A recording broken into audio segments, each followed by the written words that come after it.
Hey, Gene Gallen here with the Chatham Journal, and I am here with Coach Cameron Vernon, Lady Chargers coach. They just beat Terry Sanford yesterday. They're number 5 seed going into this tournament. Terry Sanford was number 4, and you won. It was a close game, 46-43. Can you tell us a little bit about it? Well, it was close at the beginning, and it got close at the end, but in between, it wasn't very close. We got into they're a very good team coming in. We knew how athletic they were, well coached. And they, after the first quarter, I think it was 15-9, but they really put it on us in that second quarter. And we were all out of sorts, and credit to them for getting us out of sorts. And they really made it difficult for us to do anything. We had some turnovers, and next thing we knew, we were down at 16 at the half. A lot of heads down, a lot of girls upset, but we regrouped at halftime. The lead in the third quarter, I think, got up to 19. And then we just slowly chipped away. I told them in the third quarter, I said, let's just get it down to single digits going into the fourth, and we'll be in great shape. And we cut it to 8 going into the fourth quarter, and just kept chipping away. And the next thing I knew, we're down 3, and then down 1.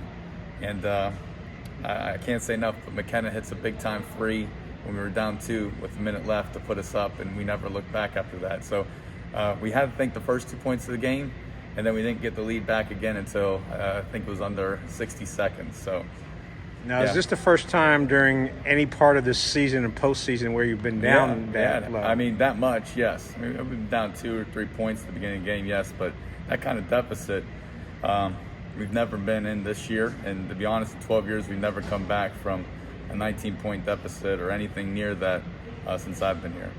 Now, I've been following your games this pretty much the entire season, and the times that you've been down a few points, you always seem to have a halftime strategy, and the girls come aboard and are able to pull it off. What was your strategy? I mean, 19 points is a lot of points. So what was your strategy in that third and fourth quarter? You mentioned you wanted to chip away on it. Were you chipping away on it? How were you doing? How did you do that? Halftime, I was just trying to get their spirits up, because a team that's not been down like this, to be down 16, you can imagine how demoralizing it was. And they were just really frustrated. And again, credit to Terry Sanford for making us so frustrated. But at halftime, we couldn't have played a worse half, right? And we're okay.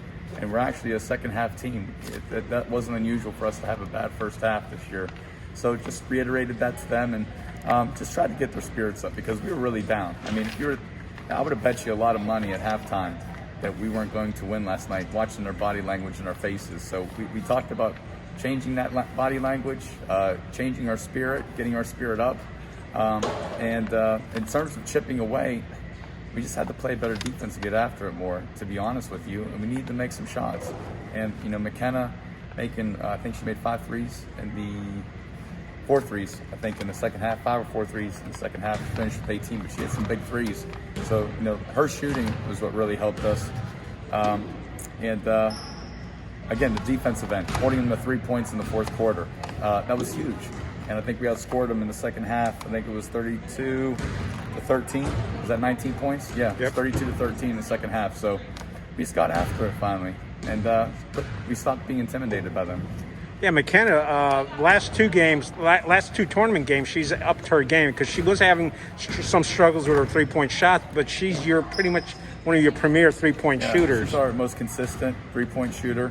Coach Snipes talked to her at halftime and said, keep shooting, keep shooting, shooters shoot. A shooter has to have a short memory. They missed one, they got to erase it, and next play, the next shot that's open, they need to take it. And that's kind of the mentality she had, especially in the second half. Talking about Coach Snipes, she played for you. Yeah. She played on one of the teams that you took to the tournament. Yeah. What's it like having her on the team, and how does she help you out with the girls? She's very instrumental in what we do.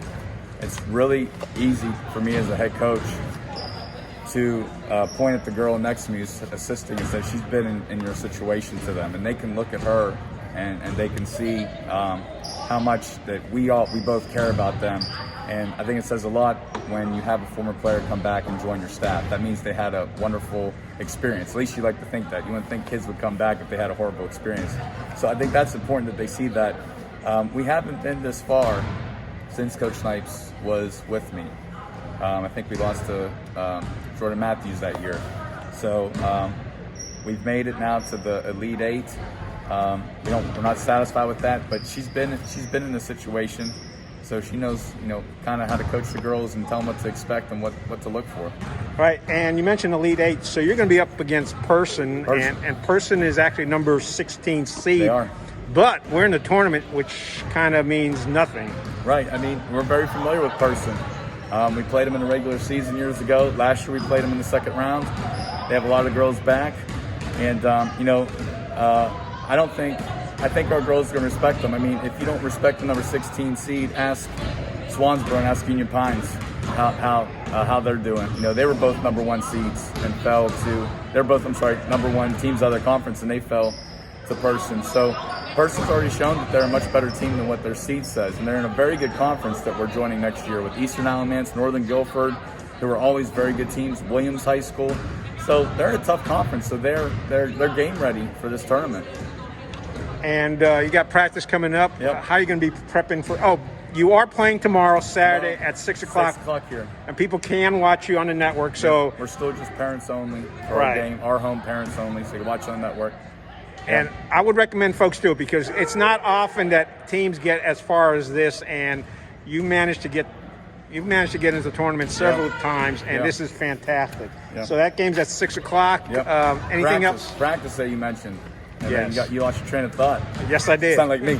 But yes, that train left. Very light today. I mean, I don't think anybody's had 2 tougher games than we have against E.E. Smith and Terry Sanford. Both first 2-round games that probably shouldn't have been played so soon. Well, you played Tuesday, and then you played yesterday, Thursday. Yeah, against very good teams. And now you're playing Saturday. And we're playing Saturday, and we used a lot of energy on Tuesday and Thursday. Last night especially, because with the comeback. So it's going to be light, and that we're not going to be beating up each other, but we're still going to move, and we're going to get some shots off, and we're going to scout. The scout team's going to be ready for Person. And I'm tired too, because it was a late night last night. Only getting about 3 hours of sleep watching film and preparing for today. So I think we all need a little rest, but we're still coming in to get some work done today. All right, Coach, thank you. And folks, 6 o'clock on Saturday. Thank you. Appreciate it.